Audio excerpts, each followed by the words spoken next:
How you guys doing? Good, how are you? I'm good. I love that shirt. Oh, thank you. Sick.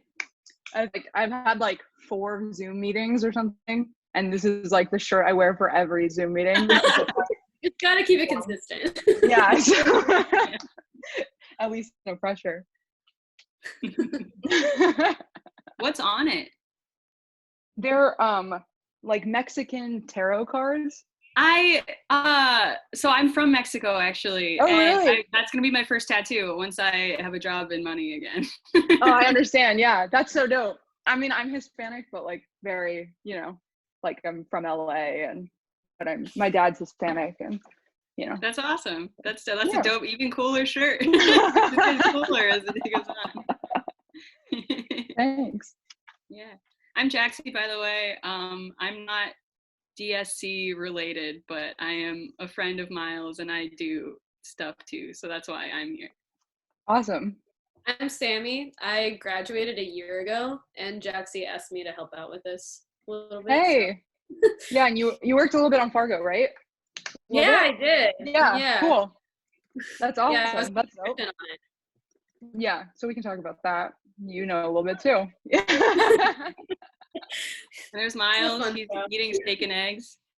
Hi, Miles. How you doing? I don't know if you guys can hear me right now, but I'm here. I'm kind of letting Sammy and Jaxi do their thing, but I'll be around in case you guys need anything. Perfect. Great. Oh, cool. We're recording now. No pressure. Oh, wow. Okay, do you want to just start with introducing yourself a little bit and talk about some of the work you've done recently? Yeah, hi. So I'm Bella Gonzales. I'm a cinematographer based in LA. I've been in Chicago for the last like 4 months or something, so that's exciting and relevant. And I went to AFI. That was pretty much my film school whole experience in my grad program, and I graduated 2 or 3 years ago, I think. So I think the really cool thing is I'm excited to tell you guys like things that I remembered when I was graduating and how I wish like someone told me things that I wish I heard, and now I'm like, that's the most exciting thing I'm ready to tell you guys. But I've been working this year. I've shot a little bit of Fargo. I've been a camera operator on pretty much the whole season. I set the look for the Lizzo documentary that's gonna come out eventually. I won't name any companies or anything. Cool. I finished this year. I did a $2 to $3 million feature that now, because of the whole COVID thing, I think is gonna try and be released very soon on demand and everything, which I'm pretty excited for because I want to see it. I just want it to be done. What's it called? Plug it. We'll watch it. It's called Centurion. Centurion, cool. Yeah, it's definitely, except for like a couple other things I worked on as far as the main DP, it's like the biggest thing that I've done because you'll see, like we could talk about it. It was like the scale of like a $25 million movie, but for $3 million. So if you can imagine, that was like a crazy experience for me. And besides that, I've just been shooting a lot of second unit. I shoot a lot of second unit for a lot of DPs. I'm a local 600 camera operator. I'm probably gonna have to bump up soon to DP, but we'll deal with that later. Yeah, that's kind of what I've been doing for the last year, traveling around and working and experiencing it all. That's awesome. That's really exciting. How is, just to like acknowledge it, how has the quarantine been for you as someone who like is so used to just go?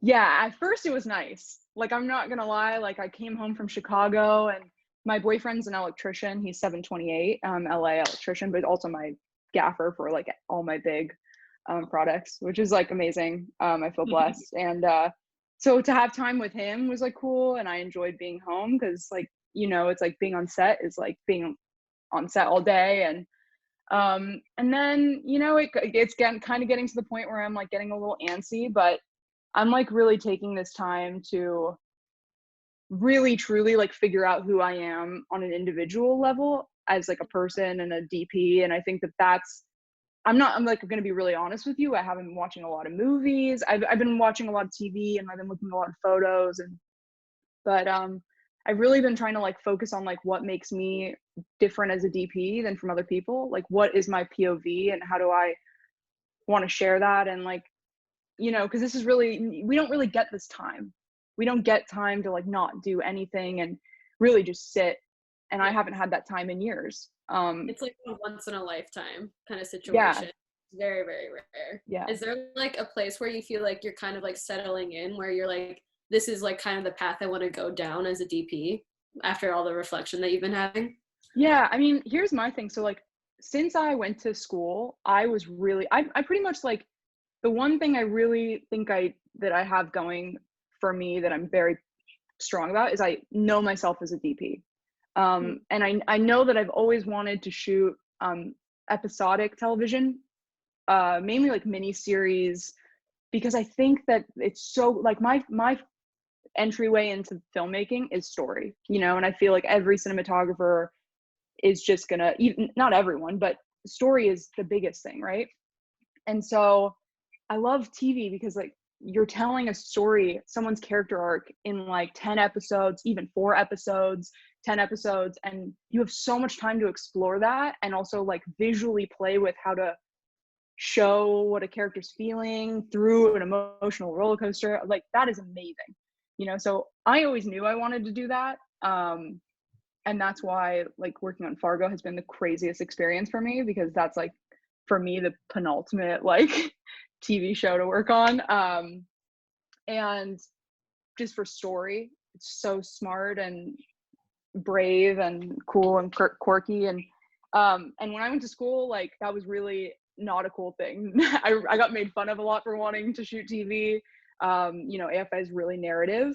But I still think like, I really think that that's where I want to be. Obviously, like we all want to shoot features, and that's really awesome. And, you know, having done one and been up for multiple and whatever, like it's a really cool place to be. But there's something really cool about being with a group of people for months and making something. And there's just something about that that's just like, you can't find that in many other circumstances. So that's what I'm going to try and do. Just like, you know, hopefully right now I'm taking the time to talk to some agents. Now that I've kind of have some work that represents who I am. I really wanted to wait until I like had stuff that represented me, so that when an agent wants me, they want me for me, and not me for like work that I like don't really believe in. So that's what I'm going to be doing, and hopefully that will get me more of the kind of work that like I want to do. That's awesome. Just for people who don't really know what the process of finding an agent is like, can you talk about that a little bit more in detail? Yeah, I mean, for me, I like my like whole evolution is I was trying to get an agent before I went to AFI, which is crazy. Now that I'm looking back on it, crazy. Like I can't believe people even met with me. Like I can't even believe it. You know, and then I met with someone not that long ago, an agent, to, you know, to really tell me what they're looking for, because that was like a really big question. No one told me what they were looking for, and I didn't really know. And, you know, basically an agent, I'm going to say this as like nicely as I can. An agent, you're a product, right? They're trying to sell you. So they need something to sell you on. They need work that represents you, that is going to catch someone and that is different. And that's what they're looking for. Now is the best time, I think, because now people are watching things that people have made all over the world. Like when you go on Apple and you look for a movie, I mean, there's like student movies there that are now up, you know, next to the biggest budget features, but you can watch them all the same and they have as good reviews. And so people are watching work now, and I feel like that's really exciting. For me, I like went through different agencies and looked at their lineup of their roster of cinematographers, because I really want to find an agency that like aligns with kind of like, you know, the people I admire and I want to work with. Like obviously you want to be a peer with someone you look up to. That's the goal, right? Yeah. So I found all those agencies and I wrote them all down, and that was kind of like my wish list. And now I'm like, I'm going to contact agents, but now I have like a package of things I'm sending them, right? I have like this feature, and now I've worked on this show, and I have these shorts that like that represent me. And so I'm getting all that ready. Probably as you guys are getting, or students are getting ready to show directors their work, I'm doing the same thing now for agents. It's pretty much a similar process. I mean, you just have to reach out. And someone told me something really big, which is like, you reach out to agents and you make a connection, whether they're gonna even think of signing you, whether you're not ready, it doesn't matter. You're still making a connection with people, right? Like that's the biggest thing. If you're sending someone an email, you're saying, hey, look at this work I'm really, really excited for, I'm really proud of. Just like, keep an eye on me. That's basically what that's saying, right? So someone told me that a while ago, and I've taken that to heart. I've had meetings with some agents to, figure out what they want. And I mean, I think it's different for everyone, but for me, I think the biggest protocol is like making sure that you're ready, and like you're actually ready, not like, oh my gosh, I'm freaking out, I need jobs, because an agent is not going to get you jobs unless you have the means to get yourself the job, right? So like I've been working from when I graduated till now, no agent, nothing. I've never felt like screwed. I mean, when I did my deal for my first feature, that was probably like a little weird, but besides that, it's all on your own time. And someone told me that, and it really like made a difference to me, because when I got out of school, I was like, I need an agent now, and I need someone to get me work, but it comes, and that's the craziest thing. When work comes to you, it's crazy. Yeah. That's awesome. Yeah. So you were talking earlier a little bit about your development and how you were taking inspiration and finding people that you liked who were signed by agencies. Can you talk a little bit more about who you are inspired by and some of the DPs you look up to and stuff like that? Yeah, sure. I am really inspired by music video and commercial DPs. Some, I think more so than other people. So some people you might know, and I totally suggest you check them out because they influence every piece of my narrative work. Steve Annis is like one of my number one DPs. He's an English DP. He's worked with the biggest of the big. He's done huge commercials and music videos, but there's this like human quality in all his work that I really want my work to look like. Like I want my work to be felt and seen as something so natural and like real, and he's totally got that in all of his work. And then my favorite like narrative DP is Adam Arkapaw, and I don't know if anyone knows Adam Arkapaw. He shot some massive movies as well. He did Assassin's Creed, that's like his biggest movie, but he shot the newest Macbeth movie with Fassbender. Oh. And it's the most beautiful movie, I mean, in the entire world. And the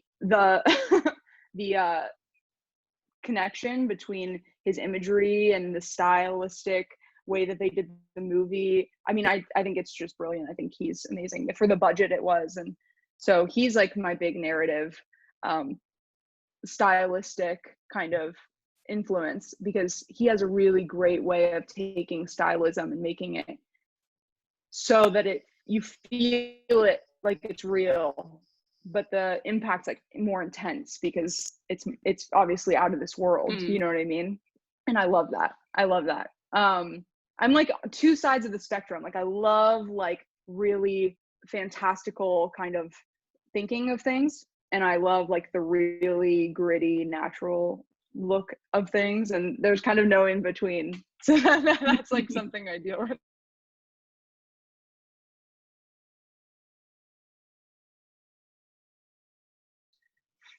Photographic just is so raw and real, and he does all these double exposure photographs, and so that I have some of his photos hanging on my wall, like they're amazing. And then just artists.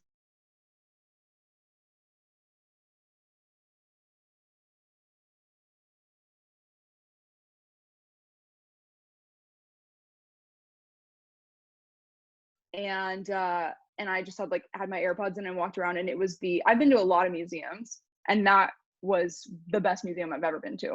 And yeah, I mean, like, talk about really nice. Amazing.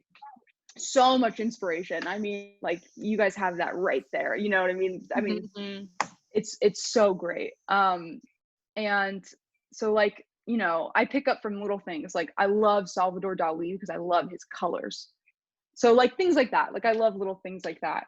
But you know, I try and like also be my own DP as much as I possibly can. So I try not to like think too much on other people, but I do appreciate people's work like a lot. You know, I'm really big into that. Yeah. That's cool. Yeah, and like talking about photography, that you mentioned that, Sammy and I both thoroughly stalked your Instagram, and your photography is really beautiful. Can you talk a little bit more about how your photography influences and informs your cinematography? Oh yeah. I didn't know I wanted to be a cinematographer. For the longest time, when I was like growing up, but I did always shoot stills. It was like we had a dark room underneath my house, so I always shot film stills. It's like the one thing I've been doing since I was a kid, and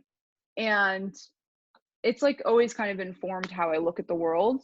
I mean, I like spent every dollar I had and begged my dad to go 50-50 with me on a Leica M6 when I was like 17, 18 or something. And you know, that was really big for me because that made me realize how I wanted to capture people, which was like, I wanted to capture people in kind of like their natural environment, or, you know, like when we're together and it's just like perfect. Like that moment that a photographer talks about when you're like with a subject and it's just like, you know, you feel the moment's right. And like, that's what I loved. So all my photographs are weirdly like me and my friends, like, you know, we're shooting a music video or we're doing something but we're staying somewhere for a day or two. And they're all photos that like are my friends, you know, no models, you know, nothing like that. It's just really special moments in my heart that I want to remember. That's what photography is for me. Like this whole, you know, my dad does it too, but this whole like quarantine, all we've been doing is taking like weird random Polaroids. You know, and I love that. Like I have that from when I was a kid, and photos of like my whole family, and it's important to me to like capture the world around me, because sometimes I look back at things and I have a completely different opinion on it. Like I'm going back and putting like redoing my Lightroom catalog, which I'm sure like some of you have done, and it's so annoying. But I'm seeing photos that from like 2016, and I'm like, wow, I've never even looked at that photo twice, but now I'm like a different artist and it speaks to me in a different way. And I don't shoot as many photos anymore. I'm gonna be totally real. I mean, I've probably shot like 3 rolls in the last like 6 months, because it gets hard at work. You try and shoot stuff at work. I have photos I absolutely love from work that will never come out until, you know, the things come out or whatever that you see. So that's different. But for me, it's different. For me, photography is like capturing a specific moment in your life, you know, like their connection to you, as opposed to anything with the world. Like you're taking a photo of someone, they know you're taking a photo of them. There's this like transaction of like feelings. And so that's what I love. So sweet. Yeah. I know that's like beautiful. Weird.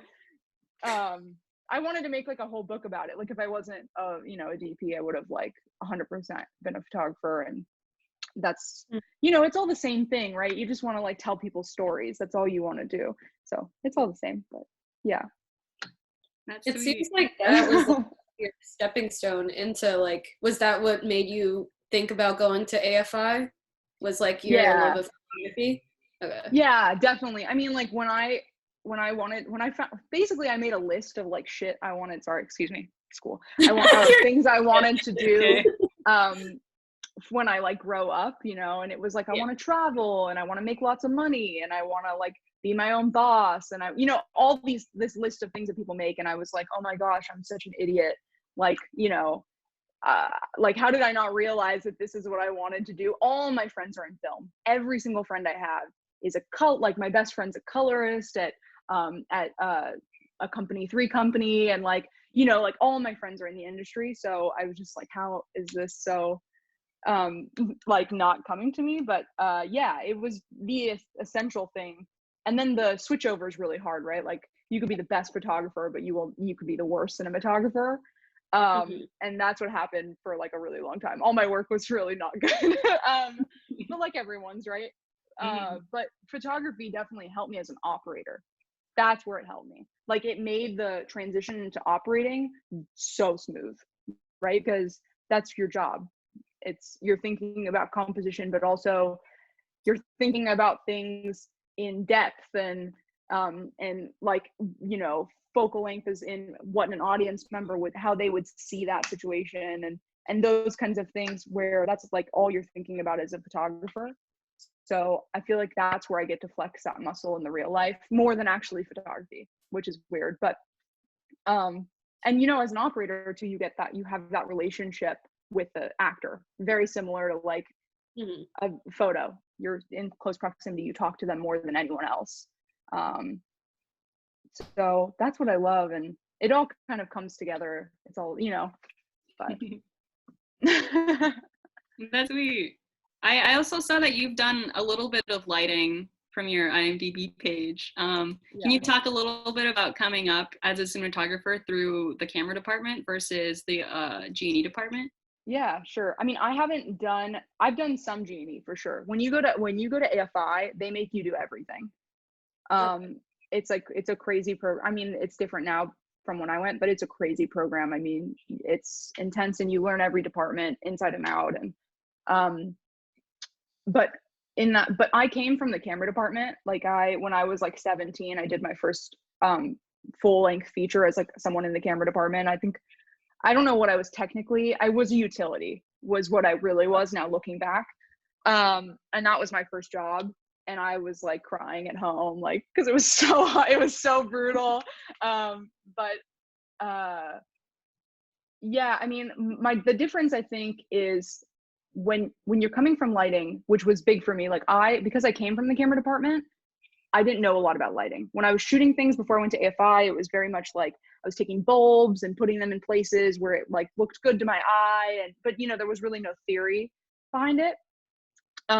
But when I went to AFI, you learn all the units and what they do and how to get what you want, and you know, you test things out that maybe no one's done before. Maybe it is horrible, maybe it's awesome, you know what I mean? Like you do all that, and so that's really important. And so when I went to AFI, I was like, I want to crew as much in the G&E department as I can, because I want to learn the thing I don't know, right? You want to be the most well-rounded person on set. You want to have knowledge of every single department, and that means, you know, wardrobe to greens. You want to know everything, because you just have to. If you're going to be any head of department, you have to know you have to know the ins and outs. So I really think that's important. And yeah, so I like gaffed some stuff, I keyed some stuff.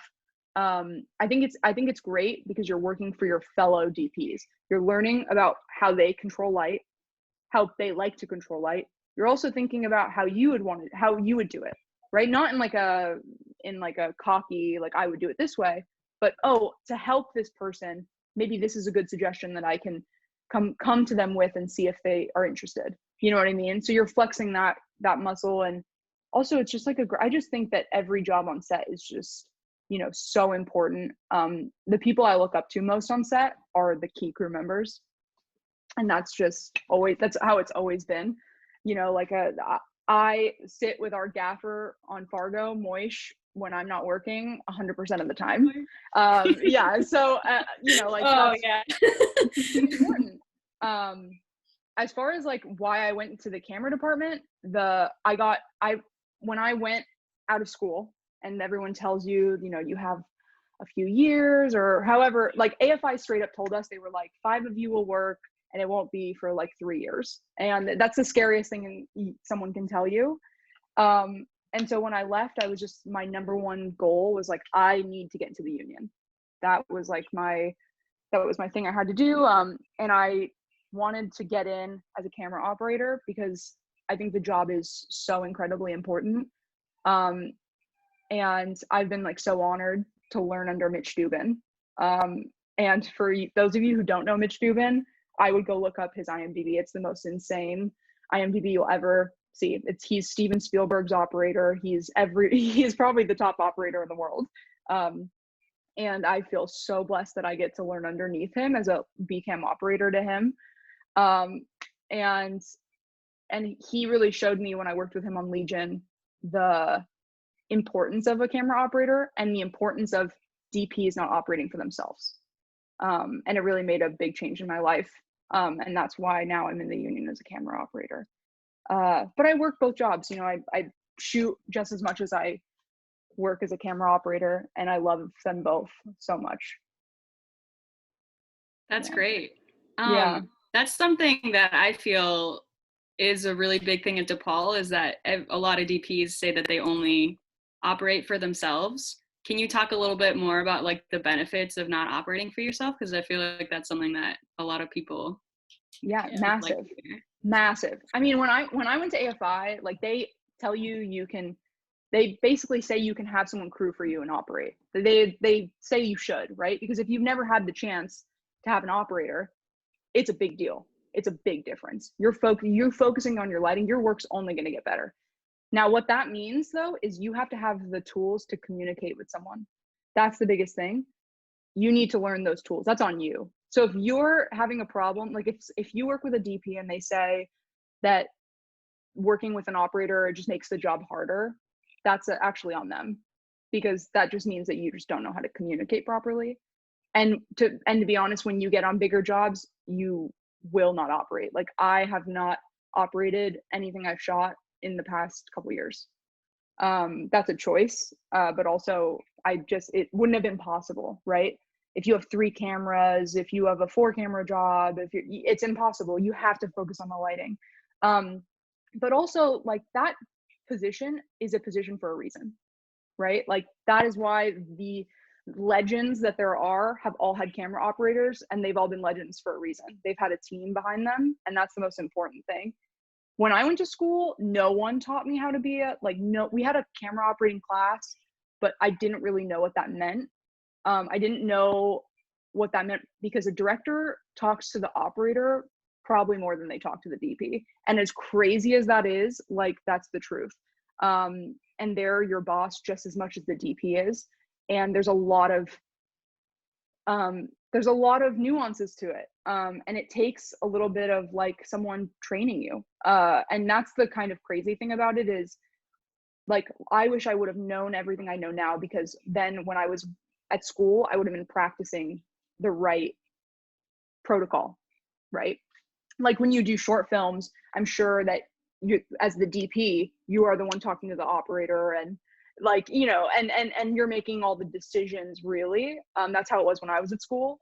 But it's very, very different from in the real world. And if you've been on set, which like you guys are, you know, you're electricians, you've been on set, you have the privilege of seeing how the world is. I think in LA, it's a little bit harder because sometimes you don't end up on sets like that with people.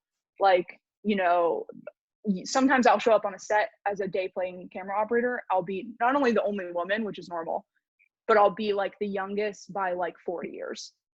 I mean, like I'll show up and it'll be me and then like 70-year-old men. And you're like, whoa, you know what I mean? So you guys have the really awesome privilege of like, you guys get to work on these shows that are pretty massive and learn the kind of correct ways to do things. But yeah, I had a conversation with Mitch like right after school, and he basically yelled at me because I operated my MOS, which is like my film project for school, and he yelled at me like really hardcore and told me why I'm single-handedly ruining the position of the operator, which is a really intense thing. And then but it completely changed my like life, right? Because he's right. And when you watch an A camera operator on set, like an A camera operator on set, when you run a set, it's like one of the most magical things you can ever see. And so I think the job is amazing. I think that first of all, the pay is amazing. The actual job is unreal. You talk to the directors and the actors more than anyone. And also it's hard. It's really hard, and you're going to get yelled at, and it's really stressful, but it's really rewarding. So I don't think I would never discount it as a job, just never do that. B, if you're trying to learn and come up, if someone can hire you as a camera operator and you can learn in that position, you're really doing yourself a favor. I mean, you get to learn under some amazing DPs. I just got to work with Pete Conskell, and he is amazing. I mean, he is unreal. He's like a commercial music video DP who did a couple, like actually the majority of episodes on Fargo. And he made me change the way that I am as a DP on set, because I saw him on set and I was like, you know what? That's kind of how I want to be on set. I want to be in control and calm and know what I'm doing, but not frantic, really friendly and have a good time. And that's how I want to be. And then when I shot Fargo, after I'd had that experience, that's how I went into it.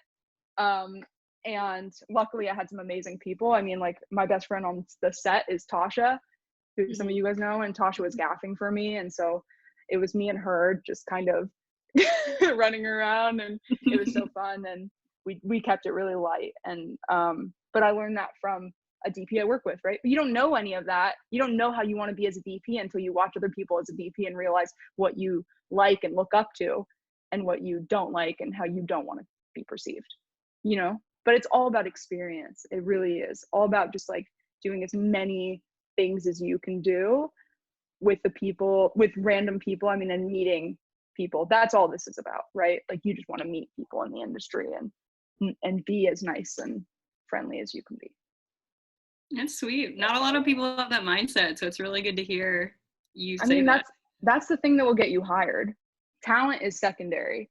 I mean, and that's really true. Just think about working with someone for months and months and months on the set, and you have to work with them for months, and they're like, they become your family, you know? So if you want to be hireable, the only thing you have to do is be really cool. And that's it. And like down to earth and down to work hard. And if you're down for that, people are going to take you with them wherever they go. Yeah. That's awesome. That's good advice. I'm glad you said that. So you talked a little bit about like working in the big show world. And I think something that a lot of DePaul kids in particular, I know Sammy and I can relate, of like really, really grinding on like a low budget feature. And like getting killed on both ends. I don't know. Like, could you talk a little bit about the difference between like indie versus big world and what the benefits are both? First, I'm going to say like, love the indie experience that you guys are going to have. Like me and my boyfriend look back.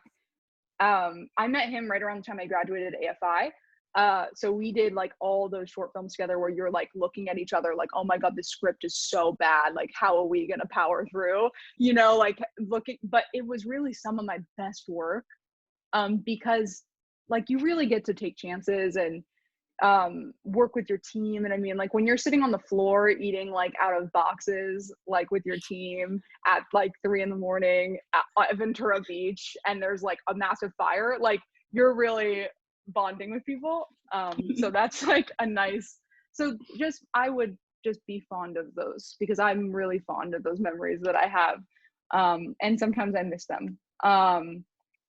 I mean, I've only done like a few big show. I've shot second unit on an Amazon show called Hannah in Hungary and Budapest and Slovakia, which was gnarly.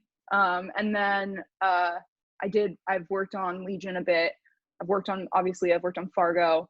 And then the movie that I did, which was like the biggest mashup of, talk about like, it was like the indie budget and stress with like the toys of a 25 million, because we were doing this horse movie. So we were doing like, you know, double black arms and ATV vehicles and like massive things that when I was just like coming into it, you know, how do you even start? The crazy thing is they're all the same.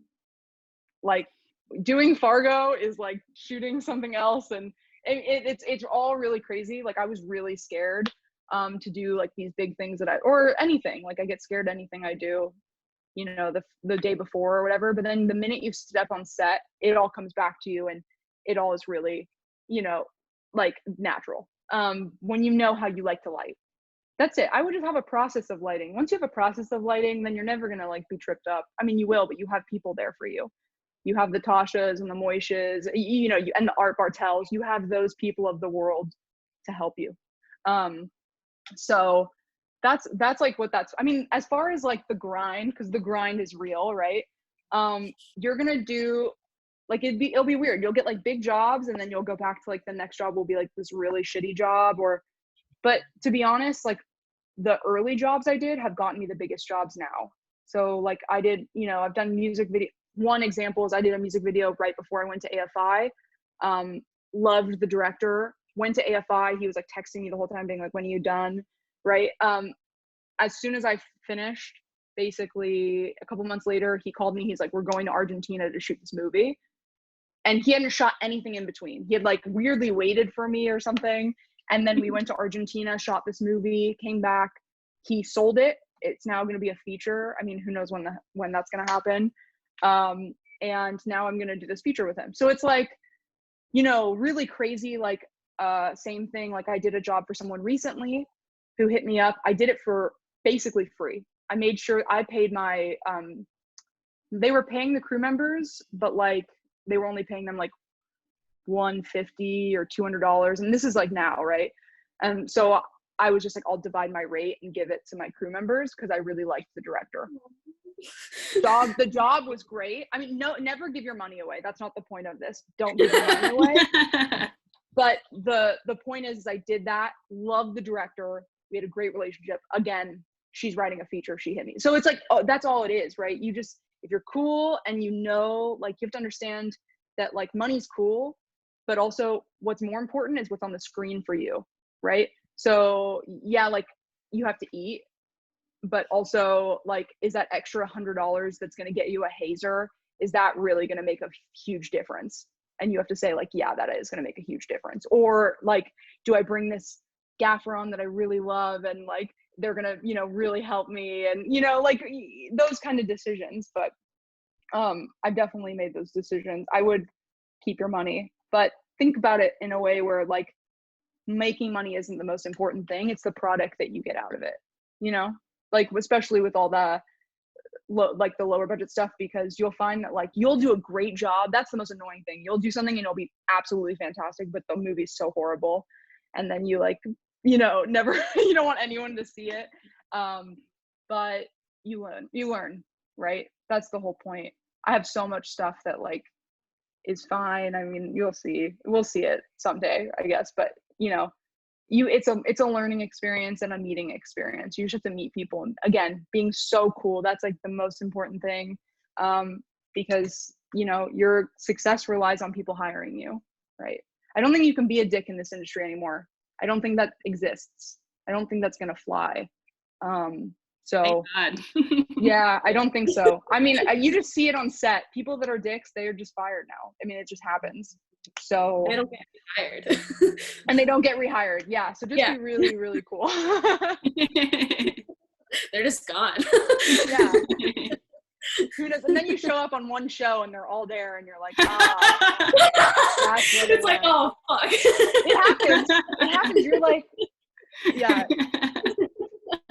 Especially when you're like, any like us three, where you show up on a set and like no matter how old we are, we're always just gonna be like cute.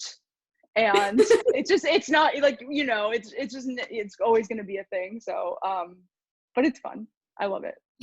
There's ups and downs for sure. Like, I don't know if you've experienced anything like this, but I know Sammy and I at the beginning, we were taught how to wrap a stinger probably like upwards of 150 times. Yeah. Like someone would pull you aside and say like, hey, I'm going to teach you something. You want to be nice, so you say yeah, and then they just teach you how to do right. Yeah, you want to say like yeah, because I mean, I've had one experience that was like mind-blowing, and I'll tell you it because it was mind-blowing to me. I was working in New Mexico as an operator on this Netflix show, and I was like not even supposed to be touching the cameras in the build, but we had this new camera. It was like the red body. No one had used it before for this specialty shot. I'd owned a red, so I was like, I know the camera system, I can do it. So I went to go do it.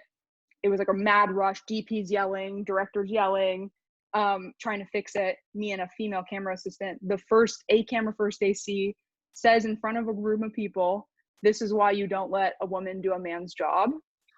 And I fixed the camera a minute after that, and I got it working. He had tried for 30 minutes. So like, wow. that was the craziest thing that had ever happened to me, right? Like that was one of those things where you're like, you hear about that kind of stuff happening, but you're like, surely that's not going to happen to me. And it is crazy. But this is like an old salty first AC, you know, like it happens. But I know it happened when I went to school. Like when I went to school, when I first started school, people like wouldn't let me carry like, you know, units, like an 18, like a 1.8K. And you're like, I can carry this. Like, it's okay. Like I can handle it. I just try and be really cool about it. People are adjusting. And not everyone's like that. You know what I mean? It's but it does exist, and it's crazy that it exists. And it will exist for a long time. I just try and be like my thing is I just don't think of myself really, as a woman I do, but when I'm on set, I just never think about gender like that. I never have, and I really don't want to. I just think that this work is all about merit and all about deserving the job. And if you're there and you've deserved the job, I'm not going to say anything to you. You know, like, how could you? Like, someone's there working hard, you know, that's my whole outlook on it. But I think everything's going to change. I think things are changing. I think there are really cool people that are starting to work, really amazing keys. And that's going to change the way that people are taught and the way people come up, and a lot of things, opportunities, I think, mainly for women. Is there something that you wish you could go back and say to the guy that said that to you? Because I feel like I've had so many situations like that where someone says something and I just think about it in the shower for the next like 3 months. I'm like, oh, I wish I could have said that. Well, that's definitely because I didn't say anything, right? I just like gave him this look that was very much like, I have heard what you said and I'm like gonna remember. But I just kind of took a breath, and it's not, ultimately it's not personal, it's a them issue if they think that. Also, I fixed the problem, so I just made him look stupid. So the whole thing to me is kind of like a funny story, even though it is a sad story. Do I wish I could say anything? Probably not, because it's just not worth it. It's not worth your time or your energy. You have to just know that you're there for a reason. And if you feel like you're not there for a reason, like you're not capable, like bust your ass and be capable enough to be there. That's it, right? Like if you are working hard enough, no one's going to give you shit. And you're cool. Again, it all like links back to like, if you're cool and if you're working hard, and that's it. No one's going to fault you for doing something wrong, or, you know, they'll just tell you how to do it right. I've worked under some like really hard ACs. Like when I was trained, they were like very hard, like made me carry things back and forth for no reason, because that's just like how the world is. They don't do that anymore. Again, like the world's changing. But I would just like know in your head that like what's true, you know, you're there for a reason, you can do the job, like, you know, in your head that like nothing that they say is actually about you. And that's just kind of how I have to remember that all the time, being so young, and when I'm a DP, especially, because sometimes even on movies that I'm like day 30 of a movie, and like the makeup woman will come up to me and ask me if I'm like a PA, and that will like absolutely suck. Right. So, you just have to like, but it's an accident. So you just have to be really certain of it. It's hard. I still deal with it. That's definitely like trying to be strong when you show up to set is definitely a thing. Yeah. That's great advice. That's something that I needed to hear for sure. Yeah. That it just comes, but it's not like that at first, right? It just comes with the more that you're on set, the more you realize you belong. I had like that really weird feeling when every time I'd show up on a set, I felt like I was like, why am I here? I should go home. I don't know. You know what I mean? I don't know anyone.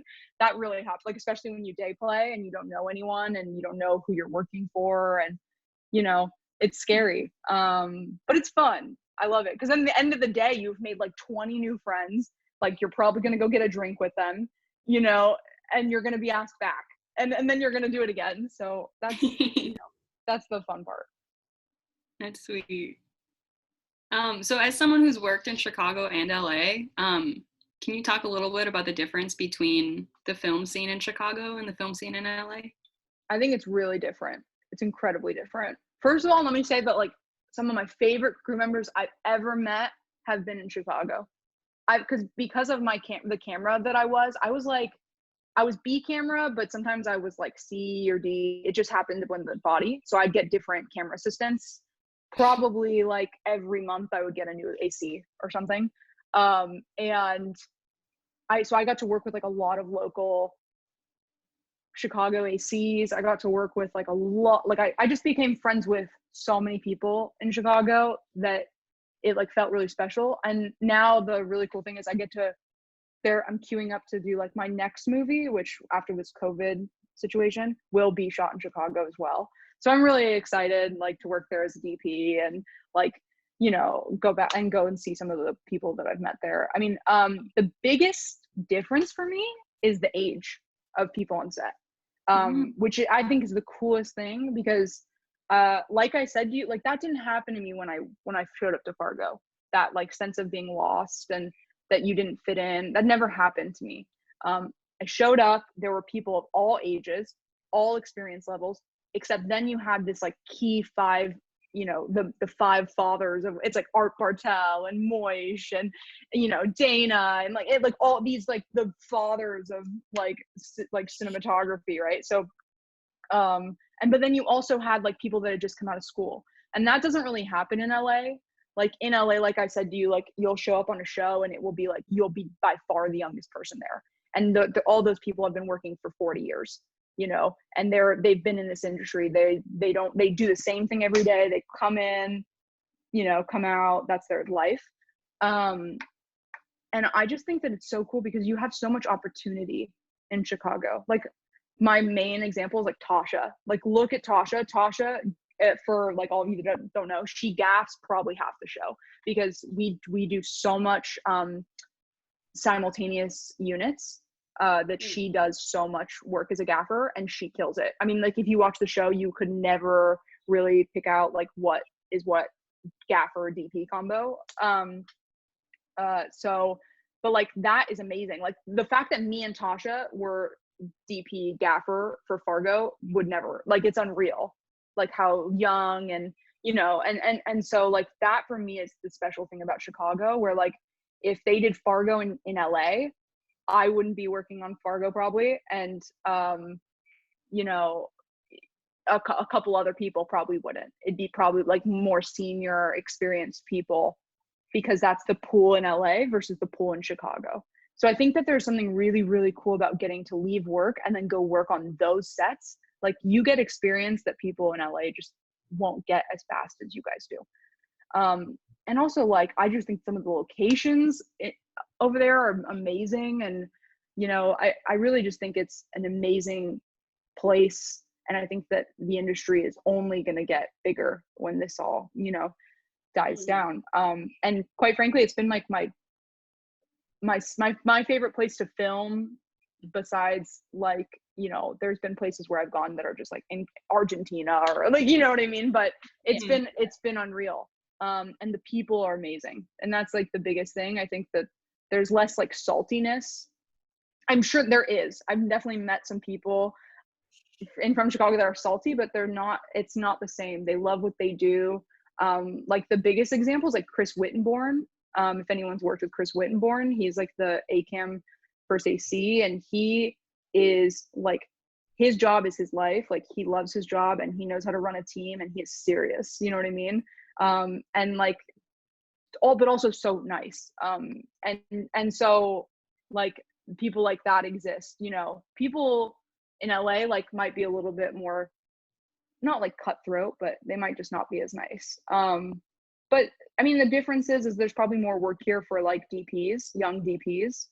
I'm sure that lacks a little bit in Chicago just because there's so many directors here, and, you know, people want to make things all the time. People are making things now, you know, in creative ways with drones and out windows and crazy stuff, right? But I think that there's a really special amount of like experience that you can get in Chicago that you can't get in LA. but also like I understand that you guys want to like work and shoot your own stuff, and that's where LA is kind of cool, you know, because you just you go and sit at a table at a restaurant, and the next person next to you is some other director, and somehow you talk, and then that's literally how it happens. I mean, it's nuts. And that and Instagram is the most insane thing. That was like where I got all my work out after school, was Instagram. People Wow. yeah, like a lot of work. Can you talk about that a little more? Because I know that people developing their online persona is a big thing that no one really thinks about until it happens to you. Yeah.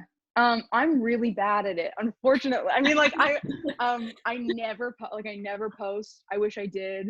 I really only post things that I really want to.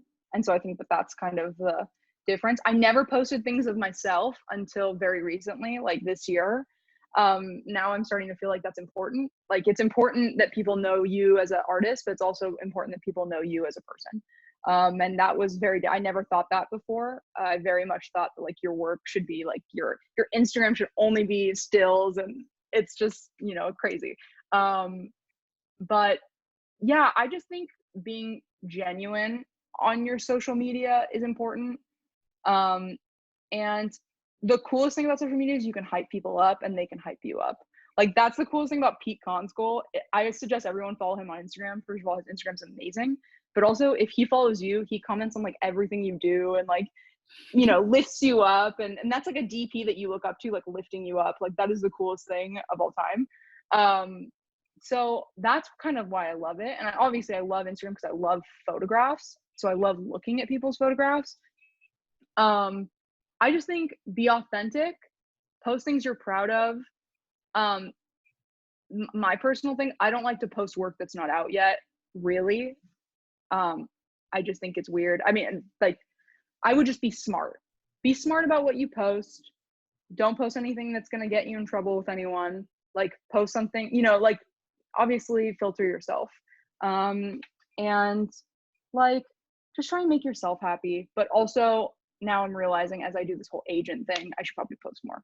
So, I mean, just be yourself. But I mean, the thing with that too is you just want to be careful. I mean, people message you and, you know, about jobs, and just someone told me this, and this was the biggest thing. And this is what I'll tell you guys. Have a list of questions that you're going to ask someone who offers you a job, and then you'll realize if it's real or not. And that's the best way to deal with it. And I know at the beginning, you just kind of want to say yes to everything, but there are jobs that maybe you shouldn't do. You know what I mean? Like that does exist, jobs that you shouldn't do. And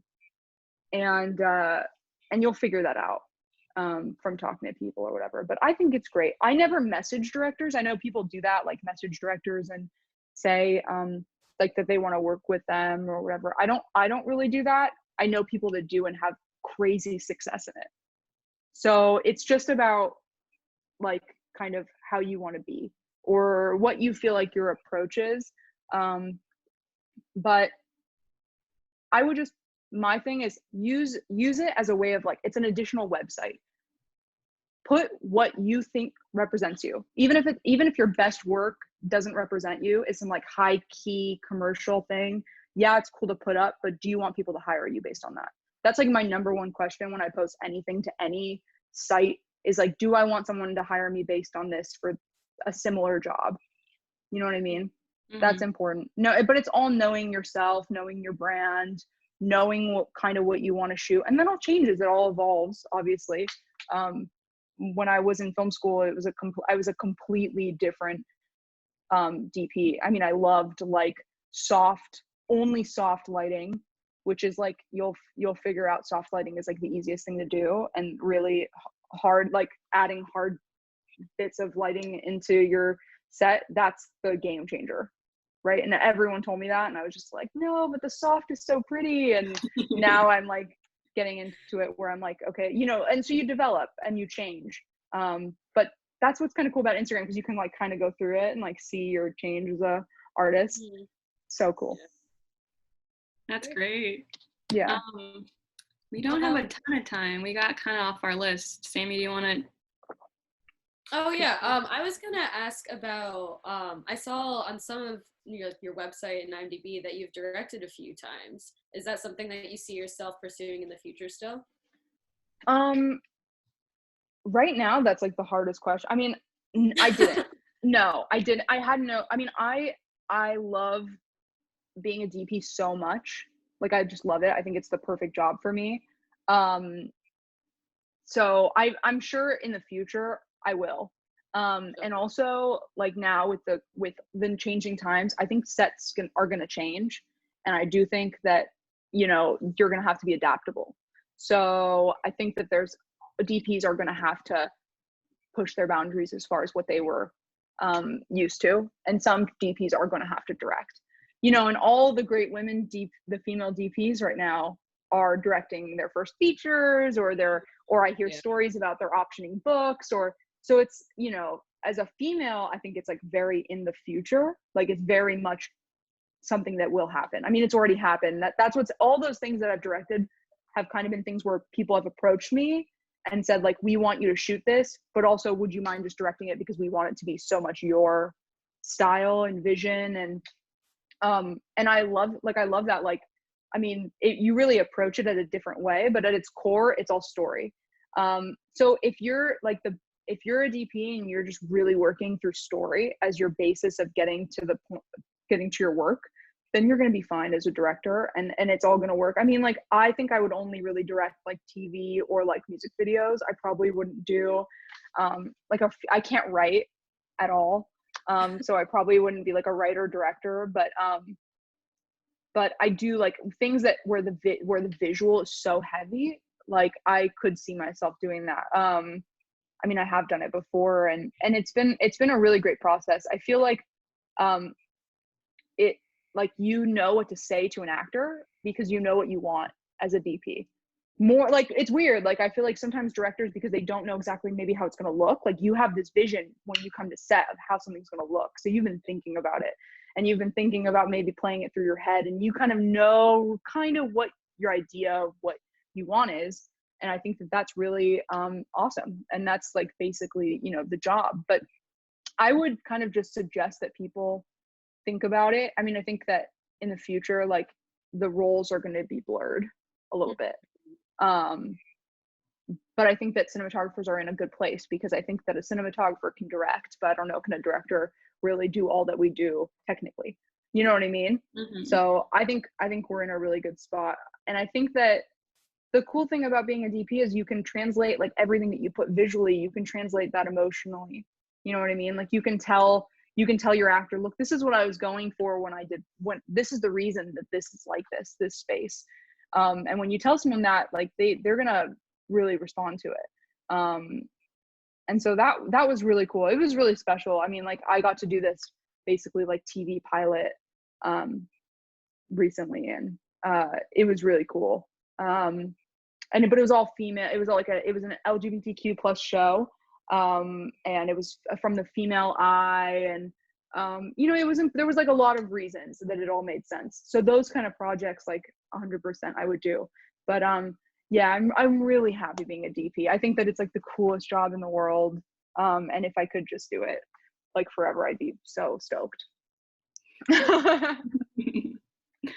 That's sweet. I can tell because you like light up. It's so fun to just see you like talk about the things that you're passionate about, because I can really see it on your face. Oh, that's awesome. I mean, yeah. I mean, like, I know that we have like no time left. So like, the one thing I want to say is, no matter what anyone tells you, like, when you leave, I mean, some of you guys left school or whatever, but no matter what anyone tells you, like, and you're going to freak out, and I freaked out, but it works out. Like, you get the job, and you get the next job, and you get the next job. It happens. And just really like, my biggest thing was I wish I just could tune off everything that anyone was telling me, or I really just wish I listened to myself, like, a lot in my earlier work. But also really focus on like real positions on set and how they work, and run your sets like that. That's like my biggest advice. Really talk to people, try and learn from as many people. You guys have so many resources in Chicago, and no one's doing anything right now. Hit up the people that you really like and ask them to like talk for like 30 minutes, or you know, do that. It's really huge. I mean, and people want to talk and want to help, and, you know, and then be nice. And those are all my, if you're cool and you want it, and like you're willing to work hard, you're gonna be successful. That's great advice. Thank you so much for doing this. Of course. Do you want to really quick like plug your Instagram or your website, or like how can we support you? Sure. I mean, my website's Bella Gonzales with an S at the end, so GONZALES.com. I'm like redoing it right now, so there might be some weird stuff. And then my Instagram is Bella Bella LAL, Belal. It's weird. I've had it since I was like 16. Yeah, BAVELLALAL. That's my Instagram. And I mean, you can hit me up. I'll respond probably in a month. Like, I'm really horrible at responding, but I try and like respond to people as best I can. Sweet. Well, thank you so much. This was awesome. Yeah, thanks guys. Yeah, stay happy, stay healthy. Thank you, you too.